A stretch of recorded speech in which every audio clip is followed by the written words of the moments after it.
Welcome back, everybody, for another deep dive. Always fun. This time, we're diving into Mm. How to Manifest Your Best Life by Joseph Murphy. Yes. And we're going to be looking at, how to apply this to your own life. Yeah, I think one of the most interesting things about Murphy is that Okay. he doesn't just talk about the subconscious mind. He actually gives you Right. a way to access it, a way to use it intentionally. Yeah, and he really uses this great analogy of Yes. the subconscious mind being like a garden. It is a very sticky image, Yeah. and it really drives home the point that what you plant in your mind matters. Like Oh. every thought, every feeling is like a seed. Mm-hmm. So are you tending a garden full of weeds, Right. or are you creating something beautiful and fruitful? Yeah. So if I'm constantly worrying or doubting myself, are those thoughts actually shaping my experiences? They absolutely can.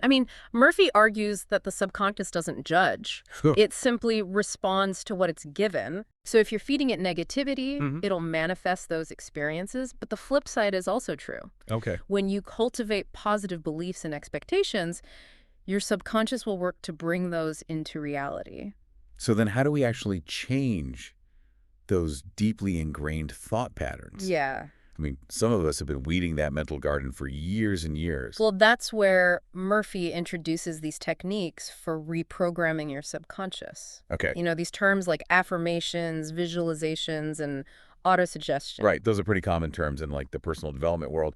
But how does Murphy approach them? Well, he emphasizes feeling Okay. as the key ingredient. Interesting. So, for example, with affirmations, it's not just enough to repeat a phrase mindlessly. Right. You have to embody the feeling of what you're affirming. You Okay. have to shift your emotional state, not just the words. So if I'm trying to manifest a new job, it's not about just saying I have a great job. It's about Exactly. visualizing it, feeling the excitement and all that. Yeah, visualizing yourself in that job, feeling the excitement, the satisfaction. Wow. You're creating a blueprint for your subconscious to work with. Okay. And the more vivid and emotionally charged that blueprint is, the stronger its pull becomes. That's so interesting. And that feeling component, that's something that resonates throughout Murphy's book. It does. He's really adamant about that power of emotion. He even talks about emotions as vibrations that we send out into the universe, attracting similar vibrations back to us. Interesting. So if you're constantly vibrating at a frequency of fear and lack, guess what? You're going to get more fear and lack. Yeah, you're likely to attract more of the same. So it's like we become a magnet for the experiences that match our dominant emotional state. It is. That's both empowering and terrifying. It is. It means we have more control than we think. Right. But it also means we have to take responsibility for our own energy. Totally. And that's where gratitude comes in. Okay. Murphy sees gratitude as this powerful tool for shifting our vibration from lack to abundance. So even if things aren't perfect right now, just focusing on what we are grateful for can actually change things. According to Murphy, it's not about ignoring the challenges. It's about choosing to focus on the good, even in the midst of difficulty. Yeah. Gratitude helps us break free from those negative thought loops and align ourselves with a more positive frequency. I like that. Okay. So we're really starting to see now how our thoughts and feelings Yeah. play a role in shaping our experiences. But what about things that seem outside of our control? Right. Does Murphy address things like fate or divine intervention? He does. He talks about divine intelligence and the power of prayer, but not in the traditional sense. Okay. For Murphy, prayer is about aligning your desires with a higher purpose and trusting in a larger plan. So less about begging for things and more about aligning ourselves with a greater force. Exactly. It's about surrendering the need to control every detail Right. and trusting that the universe is conspiring to support us in achieving our highest good. That's a really interesting perspective on prayer. Hmm. I'm curious to hear more about how Murphy applies these ideas to specific areas of life, Yeah, like wealth, relationships, health. he does. Okay. But before we jump into those specifics, I think it's important to understand this principle of aligning with a higher purpose. Okay, let's do it. You see, Murphy believes that when our desires are rooted in something larger than ourselves, Mm-hmm. when they're connected to a sense of purpose that extends beyond our own personal gain, that's when manifestation becomes truly powerful. So it's not just about getting that dream job or that perfect relationship. It's about how those things contribute to a greater good. Precisely. It's about asking yourself, how will this not only benefit me, but also make a positive impact on the world? Okay. When you align your desires with a sense of purpose, you tap into a source of energy and motivation that's far more potent than mere self-interest. That makes a lot of sense. Yeah. So how does Murphy suggest we actually go about aligning with that higher purpose? He emphasizes the importance of introspection, of really taking the time to reflect on your values, your passions, what truly matters to you. Mm-hmm. He suggests asking yourself questions like, what are my unique gifts and talents? Right. How can I use them to make a difference? What kind of legacy do I want to leave behind? So it sounds like he's encouraging us to look beyond the superficial desires Hmm. and connect with something deeper, more meaningful. Exactly. It's about finding that intersection between what you're passionate about and what the world needs. Right. And he believes that when you find that sweet spot, when your desires are aligned with your purpose, the universe conspires to support you in ways you couldn't even imagine. Wow. That's a pretty powerful concept. Yeah. Let's get practical for a moment. Okay. Murphy talks about specific techniques for manifestation, Yeah. like affirmations, visualizations, autosuggestions. Mhm. What are some key insights he offers about these practices? He stresses the importance of repetition and consistency. Okay. It's not a one-and-done deal. It's about creating new neural pathways in the brain by repeatedly exposing your subconscious mind to these positive thoughts and beliefs. It's like we're training our minds to operate at a higher frequency to naturally gravitate towards those positive outcomes. Exactly. And he also suggests incorporating these practices into your daily routine. Okay. Make them rituals. He talks about the power of nighttime affirmations and morning visualizations. What's special about those specific times? Well, as you're drifting off to sleep, your conscious mind relaxes, making your subconscious more receptive to suggestions. Right. It's an ideal time to plant those positive seeds, and then in the morning, visualizing your goals. Okay. Sets a positive tone for the day and helps to align your actions with your desired outcomes. Okay, so it's about consistency, repetition, making these practices a part of our daily lives. Yes. But I'm curious, does Murphy delve into specific areas of life where these techniques can be applied? No. Like, does he talk about manifesting things like wealth or health or relationships? He absolutely does. In fact, he dedicates entire chapters to applying these principles to various areas of life. So what are some nuggets of wisdom he offers for manifesting, say, financial abundance? I'm sure our listeners wouldn't mind hearing about that. Well, for those seeking financial prosperity, Murphy emphasizes the importance of developing what he calls a prosperity consciousness. Okay.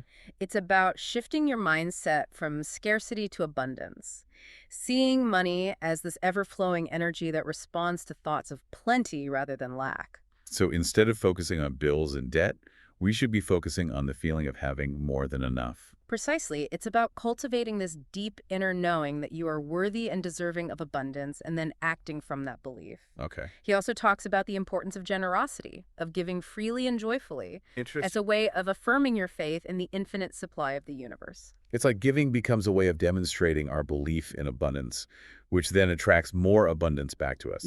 But what about other areas of life? Does he offer similar insights about manifesting health or relationships? He does. Okay. And we'll delve into those fascinating areas right after the break. Stay tuned. Stay tuned. Welcome back to the Deep Dive. Yes. Welcome back. So before the break, we were teasing some of Murphy's insights on manifesting in specific areas of life. Yes. Where do we even begin? Well, we were talking about finances, Okay. but let's shift gears to health. Okay. Murphy's really big on something he calls the healing power of the subconscious. Oh, sounds intense. What's that all about? Well, he suggests that our bodies are constantly regenerating and that the subconscious mind plays a huge role in this process. Interesting. Just like we can manifest abundance, we can also manifest well-being Okay. by impressing upon our subconscious mind this image of perfect health. So it's about more than just positive thinking. It's about actively engaging our subconscious in the healing process. Right. He believes that by visualizing ourselves as healthy and whole, And by really holding this unwavering belief that our bodies are capable of healing, we can actually influence our physical well-being. Fascinating. Okay, so we've covered wealth and health. What about relationships? Yeah. What kind of wisdom does Murphy offer on manifesting, fulfilling connections? This is where things get really interesting. Okay. Murphy talks about the importance of seeing ourselves Mhm. as already being in the kind of relationship that we desire. Oh, So instead of focusing on the lack of a partner, right. we should cultivate those feelings of love, joy, and companionship Okay. that we would experience in that ideal relationship. So it's about embodying the energy of the desired relationship even before it manifests in our physical reality. Exactly. He says, to find true love, you must first become the embodiment of love. Oh, It's about cultivating those qualities within ourselves, kindness, compassion, understanding, and right. then radiating that energy outward. That's a beautiful concept. It's like we become a magnet for the kind of love that we want to Yes. experience. Precisely. And he also emphasizes the importance of forgiveness, Yeah. both of ourselves and others. Mm-hmm. He says that holding on to resentment or past hurts only blocks the flow of love into our lives. Makes sense. So it's about creating a space within ourselves that's ready to receive love.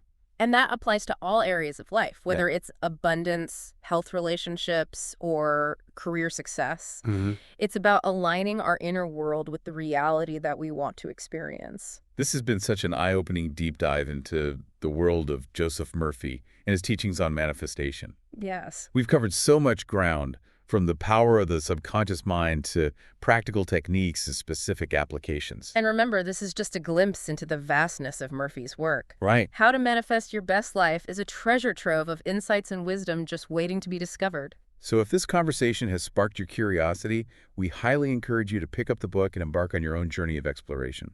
And as you delve into these concepts, remember the key is not just understanding them intellectually, Yeah. but actually putting them into practice. Experiment. Be patient with yourself. And most importantly, trust in the power of your own mind to create the life you desire. Couldn't have said it better myself. That's a perfect note to end on. Thanks for joining us on this deep dive. Until next time, keep exploring, keep growing, and keep manifesting your best life. And we're back for the final part of our deep dive into how to manifest your best life. It's been a great conversation. It really has. And before the break, we were talking about how Murphy applies these manifestation principles to specific areas of life, like finances and health. Right. So let's pick up where we left off. You mentioned that Murphy dives into relationships too. Yeah, he does, and it's pretty fascinating stuff. Okay, tell me more. Well, he talks about this idea of seeing ourselves as already being in the kind of relationship we desire. Okay. So instead of, focusing on the lack of a partner or like feeling lonely, Right. he says we should be cultivating those feelings of love and joy and companionship Oh, I see. that we would experience in that ideal relationship. So it's about embodying the energy of that relationship before it even shows up. Exactly. And he has this great quote. He says, to find true love, you must first become the embodiment of love. I like that. So it's about cultivating those qualities within ourselves, kindness, compassion, understanding, Right. and then radiating that energy outward. That's beautiful. Yeah. So it's like we become a magnet for the kind of love we want to experience. Exactly. And, he also talks about forgiveness in this context, forgiveness of ourselves and of others, Okay. because he says holding on to resentment or past hurts. It just blocks the flow of love. Right. It's about creating that space within ourselves to be ready to receive it. You got it. And that really applies to all areas of life, right? Yeah. Whether we're talking about abundance or health or relationships or even career success, it all comes back to this idea of aligning our inner world with the reality we want to experience. Wow. This has been a truly fascinating deep dive into the world of Joseph Murphy and his teachings on manifestation. It has. We've covered so much ground, I feel like we've just scratched the surface. We have. We really have. So for our listeners out there who are intrigued by what we've discussed today, I highly encourage you to pick up How to Manifest Your Best Life Absolutely. Dive in. and really explore these ideas further for yourself. Yeah. And remember, it's not just about understanding these concepts intellectually. Yeah. It's about putting them into practice, experimenting, being patient with yourself, Yes. and most importantly, trusting in the power of your own mind. Absolutely. That is such an important point. It is. Well, this has been an incredible conversation. Thank you so much for joining us on this deep dive into how to manifest your best life. My pleasure. And for our listeners, until next time, keep exploring, keep growing, and keep manifesting your best life.